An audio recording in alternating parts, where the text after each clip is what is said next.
Heidi here from Rain Country. God is good all the time. And I'm here today to talk about grow where you're planted.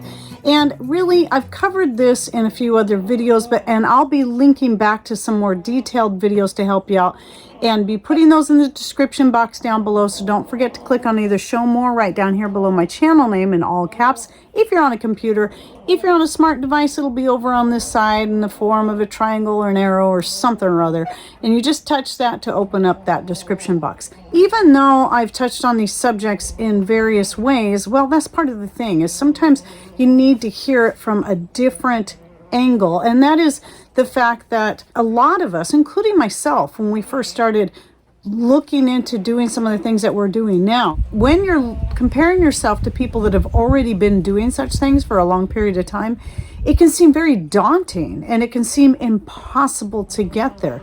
But the thing is, there's very few people out there that have just X amount of dollars to lay down and buy several years worth of food and a bunker and another piece of property and a whole homestead that's all in working condition as is. That just doesn't happen that often. Not only do most people not have that kind of money right up front, but a lot of that's just a dream, you know, being able to just purchase a homestead that's in perfect shape, everything's working and running exactly how you want, and you can just go right into it. These are all things that take time and work and effort.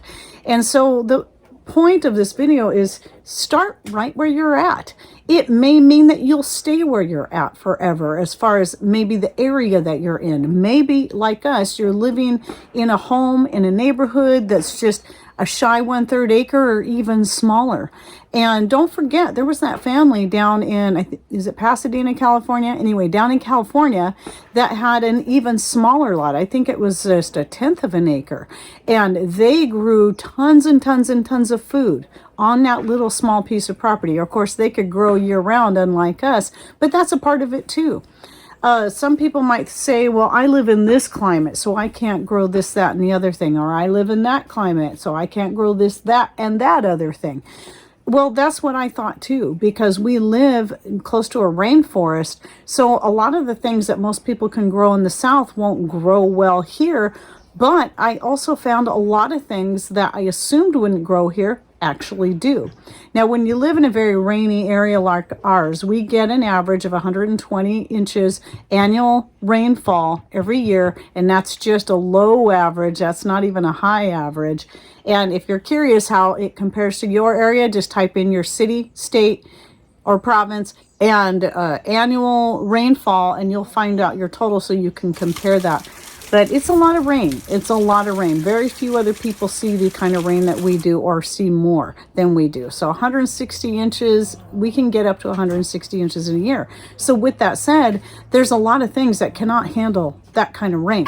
Or it will at least shortens our growing period for things like corn and certain types of squash and many other things that we just cannot get the same kind of production that people can get that have a longer, warmer growing season than we do. But thankfully, we usually still have 3 months of warm-ish weather, even if it's not real hot. So we've grown corn, though I haven't been successful with very many varieties. So far, the glass gem is the one that does the best for us, and the Cherokee White Eagle, if you can find it. I bring all that up because I learned by doing and trying. Now here we have to have greenhouses to get a decent amount of tomatoes. Even if you can get the tomatoes to grow out in the open, if it starts raining, the rain causes the tomatoes to split. And so I have yet to do well with growing tomatoes out in the open. Greenhouse is always best. So you have to look at, okay, if you're in this little small area and you want something that and you're in a cooler area that only grows in warm areas, then you got to kind of think of some of your options. Indoors can be possible if you have enough south-facing windows and enough warmth inside the house. And then space can be another issue, just like here, you know, starting small, but you might be surprised at what you can do in a small space. So start with container gardens. Start putting in just a little bit, growing some herbs in pots like I have over here. I'm looking at it right now. I can see my little container garden of thyme right here on our old wood stove that when we changed out to a bigger one, we put the old one out here and it just becomes a nice little place for me to put some pots. And that's kind of how I started. There was a few things we put in the ground right away. We actually already had the greenhouse that Patrick had built many years ago just so I could grow tomatoes. But then we expanded from there, and little by little have been expanding our garden areas just on this little spot and finding where we can grow things and what we can grow in those different areas and working with what we have. And obviously your time, that's another thing, is learning how to manage your time so that you can work all these different things into your schedule. And if you really want to do it, you can make it work. I'm constantly having to revise my schedule to be able to fit in everything because there's always something new being added. And so we took away the store, so we're not selling as much product as quickly. But because of that, that's less work on those. I'm able to get back into the skirt making, which has been really fun. I just got back into it and made 2 skirts in a week. Even with watching the grandbabies, I managed to make it work and sold both those skirts back to back, just really fast. So I made it work. I made it work and still managed to actually get extra, not just my regular amount of videos edited and uploaded, but a couple of extras as well. I don't know how I did it, but it was just being focused and saying, this is what I'm going to do this week. I'm going to work on these skirts. I'm going to work on these videos. I'm going to take care of my grandbabies and get this done. And still was able to keep up on most of my chores anyway. Not all of them, but most of them. So time management is really important. And then, of course, there's finances. A lot of people have limited finances, especially now. We're either making less money for various reasons, or we're having to pay out because of the price of inflation and everything going up. And so people, that's usually the first thing on people's minds, is not so much their space and their climate, but what about the funds that it takes to do these things? Well, it's as I've shared in the past. Whenever you're talking about food storage, for example, you don't go out and buy, it's rare people are going to go out and buy thousands and thousands of dollars worth of freeze-dried foods to put up for 25 years or so. It's more like starting with what you're able to get right away. So if you don't have a garden yet, you go down to the store, you buy cans of this, that, and the other thing. Anything that has a good shelf life that you can put in there, especially things you don't have to freeze. If you don't know how to can, you learn how to can so that you can can up meats and stuff. Freezing is great, nothing against that, but you also have to consider what's going to happen if you have a power outage, or maybe you can't pay your power bill and they shut it off.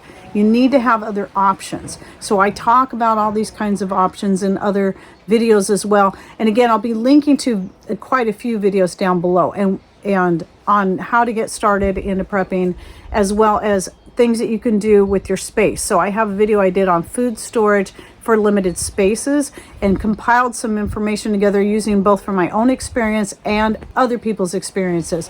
And so I'll link to that for sure down below.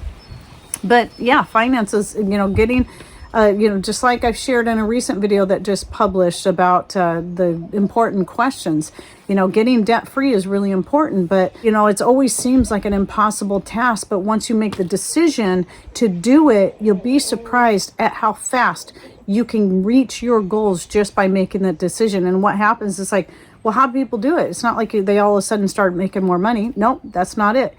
It's because they had more funds available because they started cutting the things that were unnecessary and stopped spending their money on things that they could do at home, such as eating out and buying $5, $6, $7, $9 a cup mocha stand coffees and so on, and just making coffee for cheap at home. Various other things like that, and the list goes on. Doing away with gym memberships and do your exercise at home. Besides, if you're doing your exercise at home, you can do that doing something like gardening. That's a good exercise that doesn't cost you anything to do, but you're doing something productive and you're growing foods. And even if your initial start, nothing grows for you, it's a failure, you learned from that failure, so you know better what to do the next year. So it's all about the experience and the doing and taking the steps to make it happen.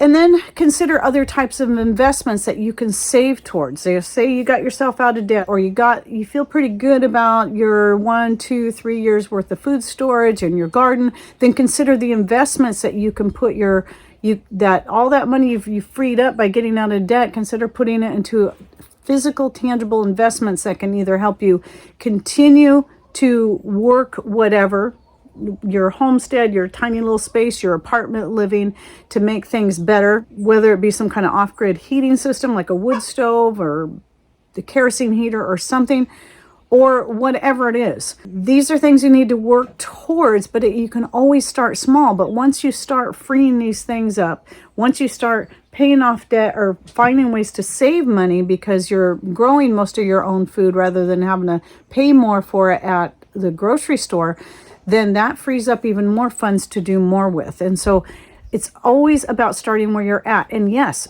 even with your space, if it's about food storage, like I mentioned, if you're having to go buy the food, there's a lot of things that you can do to make the most of your tiny little space, if that's all you have. And even if you're trying to start some kind of garden, even if it's just a pot in your window where you're growing some herbs, that's something that can add flavor, even medicinal value to what you already have and save you money in that way. And usually that's also a catalyst that helps encourage you to find other ways to do more with the space, the time, the money, and the climate that you live in. So anyway, that was just kind of a brief overview I wanted to put out here just to remind people to start right where you're at. Don't feel like you have to run out and buy a homestead or a bunker or an off-grid property out in the middle of the boonies. Start right where you're at. You can make the most of it right there, and that's going to do a lot to put you in a better position, no matter how small, quote unquote, it may seem. Every small step is actually a big step forward. So I hope you found this video encouraging, and anyone else that would like to throw in some other ideas, suggestions, please put those in comments down below. And don't forget to check out the different video links where I go more in depth on some of these different topics in the description box down below. And thanks for watching. Take care and God bless.